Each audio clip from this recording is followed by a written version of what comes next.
अहम खबर से आपको आगाह कर रहे हैं। शिमाली वज़ीरिस्तान स्पिम वाम में सिक्योरिटी और दहशतगर्दों में झड़प हुई है। ISPR के मुताबिक फायरिंग के तबादले में एक दहशतगर्द हलाक हो गया है।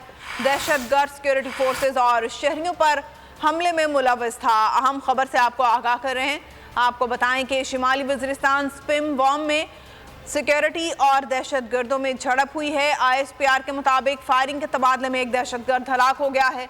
हलाक दहशतगर्द सिक्योरिटी फोर्सेस और शहरियों पर हमलों में मुलव्वस था। स्पिन वाम में ये वाक़या पेश आया है जहां पर सिक्योरिटी फोर्सेस और दहशतगर्दों के दरमियान झड़प हुई है। मैं हूं सैयद मुजम्मिल शाह और अब आप मुझे देख सकते हैं सिर्फ बोल न्यूज़ पर। जिंदगी एक मैदान है और PSL 8 में हर टीम को छूना आसमान है। 6 टीमों के बीच धुआंधार लड़ाई। ये शोर ना लड़ाई का है ना डर का, ये शोर है जीत का, ये शोर है जुनून का। खेल का जुनून रोजाना रात 11 बजे सिर्फ बोल न्यूज पर।